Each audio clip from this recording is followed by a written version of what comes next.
जब भी कोई दुश्मन का सबमरीन या फिर कोई समंदर के अंदर एंटी माइंस होती है, उसे भापने के लिए नेवी किस तरह ऑपरेशन करती है, ये देखिए। ये नेवी का सी किंग हेलीकॉप्टर है और बड़ा हेलीकॉप्टर है और बाकायदा अब जो सी किंग है उसमें से कुछ चीजें डाइव की जाएंगी समंदर के अंदर, ताकि वो पता लगा सकता है कि उसमें उस रेंज में कुछ सबमरीन या दुश्मन की एंटी माइंस बिछी हैं या नहीं बिछी हैं। तो साफ तौर पर देख सकते हैं जो सी किंग है वो समंदर की सतह से कुछ ही ऊंचाई पर है और धीरे धीरे वो नीचे आता है और बाकायदा एक रोप नुमा एक रस्सी आपको दिख रही होगी और रस्सी के जरिए ही एक मशीन लगी रहती है, वो पानी के अंदर जाके पानी की सतह पर जाके ये चेक करते हैं कि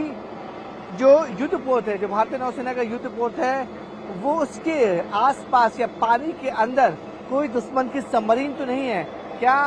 या फिर पानी के अंदर कोई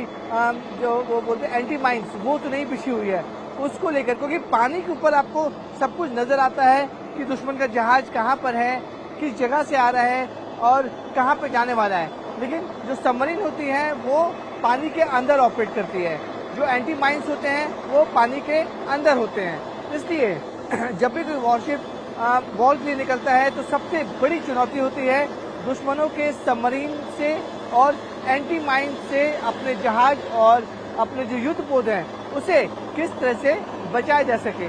इसलिए अब जो भारतीय नौसेना की जो मशीनरी होती है वो बाकायदा अगर उन्हें सस्पेक्ट होता है कि समंदर के पानी के अंदर दुश्मन की सबमरीन हो सकती है या फिर एंटी माइंस बिछे हो सकते हैं, जिसकी वजह से नौसेना के जहाज को नुकसान पहुंच सकता है और दुश्मन नौसेना के जहाज को टारगेट बना सकता है। इसलिए इस तरीके की टेक्निक यूज की जाती है ताकि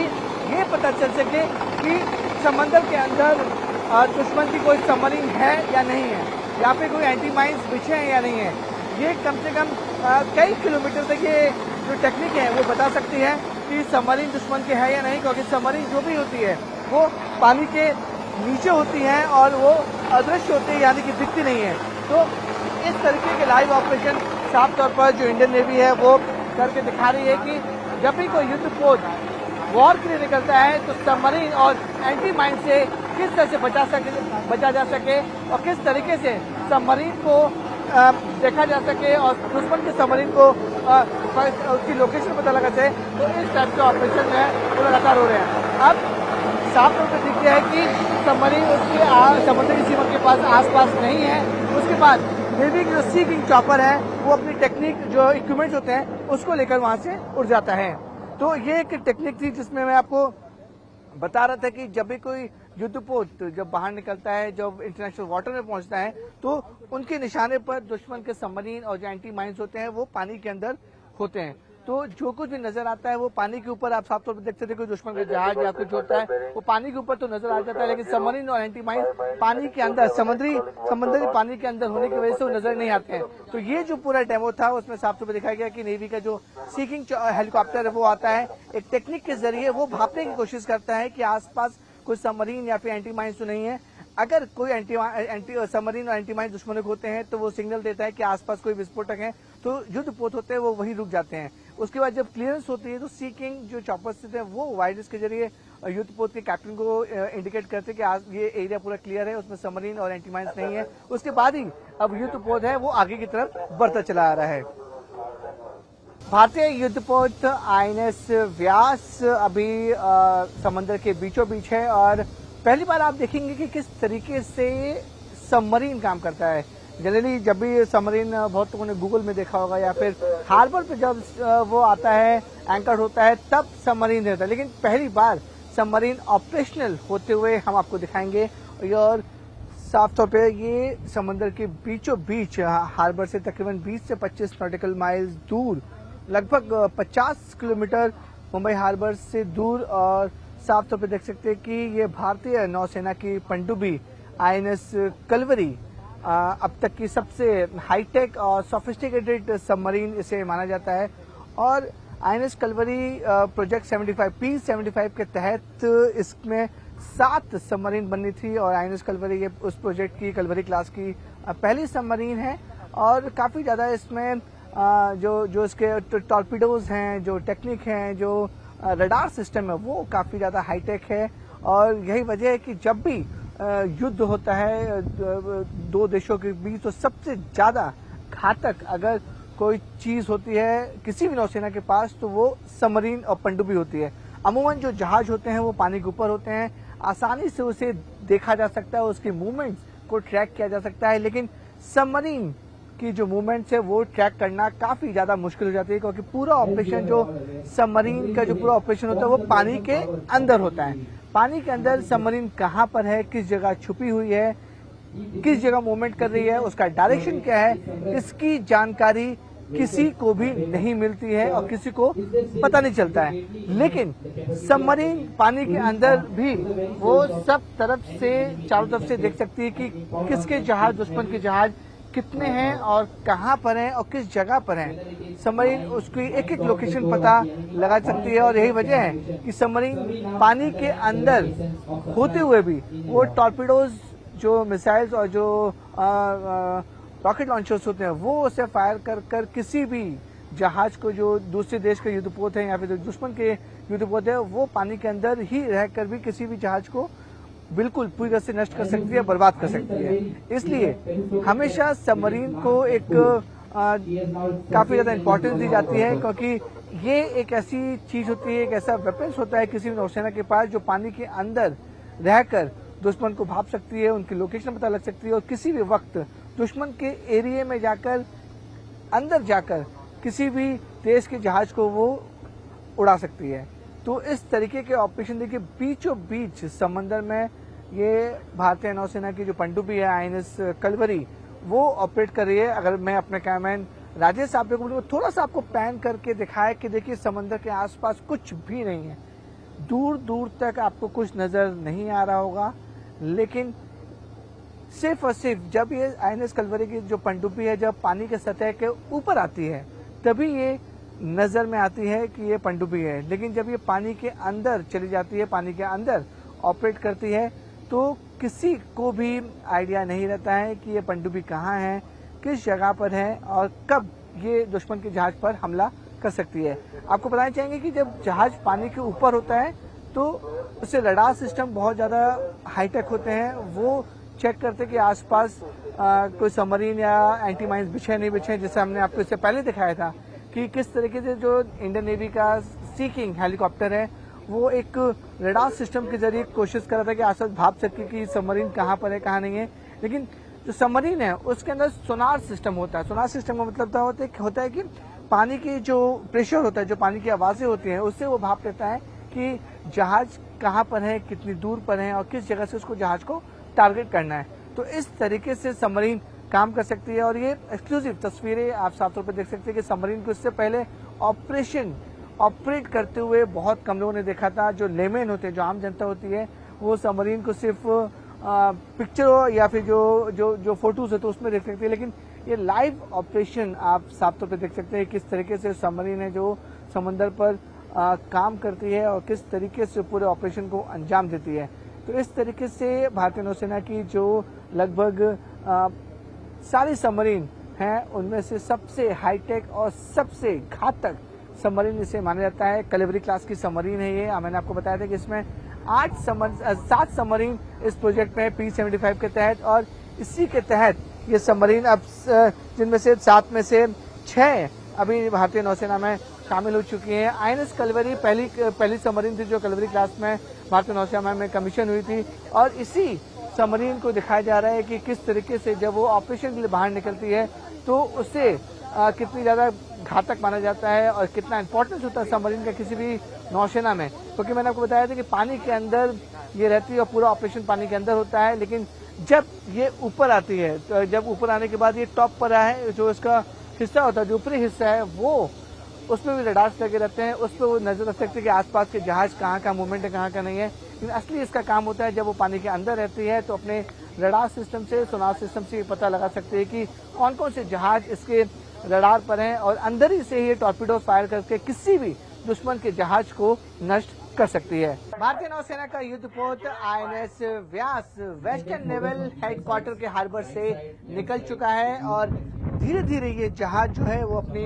रफ्तार पकड़ेगा और यहाँ से जैसा मैंने आपको बताया है कि 12 से 15 नॉटिकल माइल्स का मतलब 25 से 30 किलोमीटर ये समंदर के अंदर जाएगा। जब भी भारतीय नौसेना का जहाज निकलता है हार्बर से तो पूरी तैयारी के साथ निकलता है। साफ तौर पे देख सकते हैं कि किस तरीके से जो सारे लोग हैं नेवी के वो पूरी तरह से तैयार हैं, पूरी तरह से अलर्ट हैं, क्योंकि जब भी कोई वॉरशिप हार्बर से निकलता है तो पूरी तैयारी के साथ निकलता है और सारे जो इक्विपमेंट्स हैं, जो वेपन्स हैं, वो पूरी तरह से वेल इक्विप्ड होकर निकलते हैं। तो इस जहाज में जो युद्धपोत में आईएनएस व्यास में भी आप देख सकते हैं कि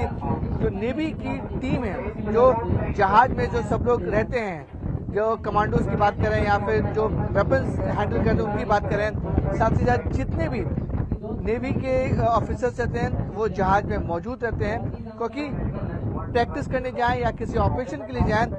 जब कोई जहाज युद्धपोत हार्बर से निकलता है तो पूरी तैयारी से निकलता है। धीरे धीरे जहाज की जो स्पीड है वो लगातार बढ़ती जाएगी और जिस तरह हमने बताया कि न्यूज 18 इंडिया की टीम आईएनएस व्यास युद्धपोत में मौजूद है और इस जहाज से अलग अलग ऑपरेशन का लाइव डेमो हम आपको दिखाने वाले लेंगे। एक बार फिर से आपको बता दूं कि ये जो लाइव डेमो होगा वो अगर कोई दुश्मन जहाज या दुश्मन सबमरीन अपने टेरिटरी में आती है तो उसे किस तरह से ऐसे युद्धपोत उसे हैंडल कर सकते हैं, साथ ही साथ रेस्क्यू ऑपरेशन कैसे नौसेना करती है और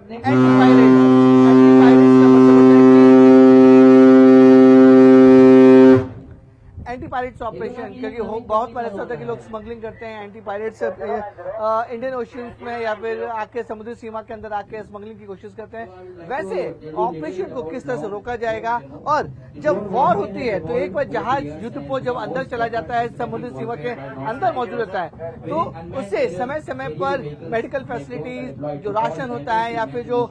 आदमी जो लोग इंजर्ड हो जाते हैं, किस तरह से दूसरे जहाज में बैठकर हार्बर तक पहुंचते हैं, ये पूरा लाइव डेमो आज आपको दिखाने वाले हैं। कुछ ही देर में हमारा जो युद्धपोत है भारतीय नौसेना का आईएनएस व्यास वो इंटरनेशनल वाटर में पहुंचेगा, अंतर्राष्ट्रीय वाटर में पहुंचेगा। तो पहली बार जो न्यूज 18 की टीम आपको टीवी पे दिखाएगी कि पूरा ऑपरेशन, अगर कोई युद्धपोत बाहर निकलता है तो पूरा ऑपरेशन किस तरह होता है, अंतर्राष्ट्रीय पानी के अंदर ऑपरेशन को किस तरह अंजाम दिया जाता है, इसका लाइव डेमो आप देखिएगा। जब भी कोई वॉर जैसी सिचुएशन होती है तो किस तरीके से भारतीय नौसेना के जो युद्धपोत होते हैं, जो मिसाइल से लोडेड होते हैं और किस तरह से मिसाइल छोड़ते हैं, उसका एक डेमो आपको दिखाने वाले हैं। ये देखिए किस तरीके से जो भारतीय नौसेना का युद्धपोत है वो मिसाइल छोड़ने का एक डेमो यहाँ पे दिखाएगा कि जब दुश्मन के जहाज या फिर जो दुश्मन की कोई जहाजों की मूवमेंट उन्हें पता चलती है तो किस तरीके से मिसाइल को छोड़ा जाता है। ये इस तरीके के डेमो, ये देखिए जी, ये एक मिसाइल डेमो के दिखा रहे हैं। इस समय भारतीय युद्धपोत आईएनएस व्यास इंटरनेशनल वाटर पर है और जब भी कोई युद्ध होता है तो उस समय ये जैकडेट प्रोसेस से कहते हैं वो काफी ज्यादा अहम होता है, क्योंकि इस प्रोसेस में होता है कि बहुत सारे जहाज जो हैं वो युद्ध के समय, ऑपरेशन के समय लंबे समय तक पानी में रहते हैं। इसलिए जब भी उन्हें किसी की जरूरत होती है राशन की या फिर किसी डीजल की या फिर कोई नौसेना का अधिकारी या नौजवान घायल हो गया या फिर उसकी तबीयत खराब हो गई और उसे तुरंत इलाज की जरूरत है और ऑन बोर्ड उसे इलाज नहीं मिल पा रहा है, उसको बचाने के लिए और बाकी इक्विपमेंट्स, खाने पीने का सामान भिजवाने के लिए इस प्रोसेस को शुरू किया जाता है। जिस जहाज पर हम खड़े हैं आईएनएस व्यास युद्धपोत है और दूसरी तरफ जो जहाज है वो समझिए कि वो वॉर में है, पार्ट लिया हुआ है और वहां पर उस जहाज में लोगों को जरूरत है, राशन की जरूरत है, किसी खाने पीने की चीज की जरूरत है या फिर उस जहाज में किसी की तबीयत खराब हो गई है या फिर युद्ध के दौरान कोई इंजर्ड हो गया है, उसे वापस हार्बर पे जाना है। तो जनरली क्या होता है कि जो जहाज है वो वापस हार्बर पे नहीं आ पाता है, क्योंकि युद्ध के समय उसको युद्ध लड़ना पड़ता है। इसलिए दूसरा युद्धपोत जाता है, उस जहाज के करीब जाता है और उस जहाज में जो भी जरूरत होती है वो सामान तक उस जहाज में पहुंचाता है। साथ ही साथ कोई इंजर्ड या फिर कोई बीमार हो जाता है, उससे वो रस्सी के जरिए एक जहाज से दूसरे जहाज तक पहुंचाते हैं। इस पूरे प्रोसेस को जैक डेक बोला जाता है और सबसे ज्यादा चैलेंजिंग ये प्रोसेस रहता है, क्योंकि देखिए दो जहाज चल रहे हैं और दोनों जहाज को उतनी ही स्पीड में उतनी ही स्पीड में उतना ही डिस्टेंस मेंटेन करने के लिए इस तरह किया जाता है। देखिए, पहला था कि जो आदमी आए थे जो इंजर्ड था, उससे वापस एक जहाज से दूसरी जहाज ले जाया गया। इसी तरीके का प्रोसेस होता है कि कोई भी जो वॉर में जो कोई युद्धपोत शामिल होता है, अगर किसी आदमी को चोट लग गई है या उसकी हालत बहुत ज्यादा खराब है तो उसे अस्पताल या फिर मेडिकल की इमरजेंसी है, तो इसी तरीके से आदमी को एक जहाज से दूसरी जहाज में ट्रांसफर किया जाता है और उससे मदद पहुंचाई जाती है। तो इस तरीके का ये जो डेमो है वो अपने आप में काफी ज्यादा चैलेंजिंग होता है और इसमें कोऑर्डिनेशन, दो जहाजों का, दो युद्धपोत का कोऑर्डिनेशन बहुत ज्यादा जरूरी होता है, क्योंकि दोनों जहाज को एक ही स्पीड में चलना पड़ता है, डिस्टेंस मेंटेन करना पड़ता है और कोई सामान अगर एक जहाज से दूसरी जगह ट्रांसफर कर रहे हैं उसके लिए भी पूरी तरह से सब कुछ निर्भर करता है कि दोनों जहाज किस तरह से चल रहे हैं। इसलिए देखिए, पूरी बाकायदा टीम होती है और इस टीम में बहुत से लोग इन्वॉल्व होते हैं, जिसमें बताते हैं कि ऑपरेशन को किस तरह से अंजाम देना है, कैसे कैसे दोनों जहाज को पैरेलल तरीके से रखना है ताकि दोनों जहाजों की स्पीड है वो मेंटेन रहे। इसी तरीके से ये पूरा जैक डेक का ऑपरेशन चल रहा है। और जैसा मैंने आपको बताया कि युद्ध के समय जब कोई जहाज में युद्ध लड़ रहा होता है तो जहाज को वापस हार्बर पे आना बहुत ज्यादा मुश्किल होता है और उस जहाज में मदद पहुंचाना, राशन हुआ, खाने वाने की चीज हुई, मेडिसिन हुई, या फिर किसी जो नौसेना के जो जवान है जो घायल हो जाते हैं या फिर उनकी तबीयत खराब हो जाती है, उन्हें ट्रांसफर किया जाता है ताकि वो दूसरे जहाज में आए और सुरक्षित हार्बर पर पहुंच जाएं। इस पूरे प्रोसेस को जैक डेक प्रोसेस पहुंचते हैं और सबसे ज्यादा इसमें काफी ज्यादा इसमें अलर्टनेस होती है नेवी के जवानों की, क्योंकि ये जो ऑपरेशन होता है बहुत ज्यादा टफ होता है। दोनों जहाजों को पैरेलल में खड़ा कर दिया जाता है। देखिए, कोई भी जहाज रुका नहीं है, दोनों जहाज उसी रफ्तार में चल रहे हैं। रफ्तार को मेंटेन करना जरूरी होता है, साथ ही साथ जो डिस्टेंस होता है उसे मेंटेन करना जरूरी होता है। तो अपने आप में ये टेक्निकल वाइज अगर समझा जाए तो जैक डेक का जो ऑपरेशन होता है बहुत ज्यादा मुश्किल भरा होता है और टेक्निकली इसे काफी जगह से काफी प्रूफ के साथ इसे स्टैब्लिश किया जाता है ताकि लोग जो हैं वो एक जहाज से दूसरी जहाज में ट्रांसफर हो सके और जो मेडिकल फैसिलिटी हुई या फिर खाने पीने की चीजें हुई वो एक जहाज से दूसरे जहाज में इस तरीके से ट्रांसफर की जाती हैं। जब भी बीच समंदर में नेवी कमांडोज को कुछ सस्पेक्टेड शिप मिलते हैं और उस शिप में जाकर उन्हें वहां पर छानबीन करनी पड़ती है और लोगों से पूछताछ करनी पड़ती है। तो इस तरीके के जो नेवी के कमांडोज होते हैं वो दुश्मन या सस्पेक्टेड शिप के अंदर जाते हैं और उससे पूछताछ कर रहे हैं। और ये साफ तौर पे ये जो डेमी देख रहे हैं वो सस्पेक्टेड से पूछते हैं कि कौन सी नेशनलिटी के हैं, कहाँ से आए हैं, किस जगह जा रहे हैं, और इस तरीके के इंट्रोगेशन साथ में चलती रहती है। और जो लोग हैं, जो नेवी कमांडोज हैं, वो इस तरीके से पूछताछ करते हैं। किसी भी अगर कोई इंटेलिजेंस आती है या फिर कोई इनपुट्स आते हैं कि इस सस्पेक्टेड जहाज में लोग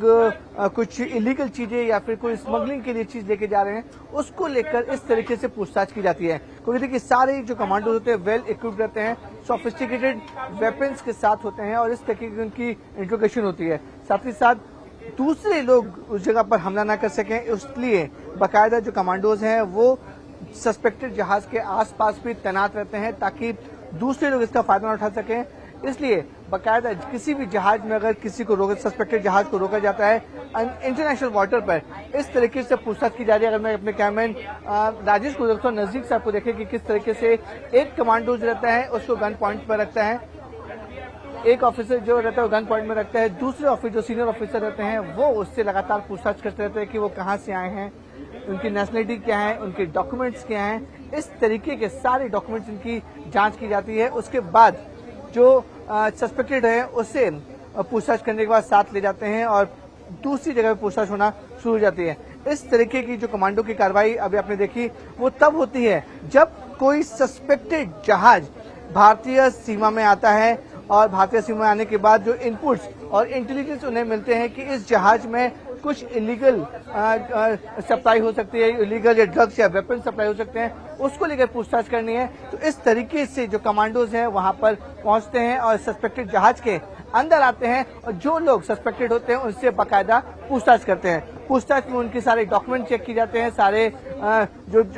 उनकी जो नेशनलिटी है वो वेरीफाई की जाती है। जब उनको लगता है कि ये संदिग्ध है तो उन्हें वापस ले जाते हैं और इन्हें हिरासत में ले लेते हैं। लेकिन पूरी क्लैरिटी होने के बाद लगता है कि इनके पास वैलिड डॉक्यूमेंट्स हैं और कुछ भी सस्पेक्टेड नहीं है, तो उन्हें छोड़ दिया जाता है।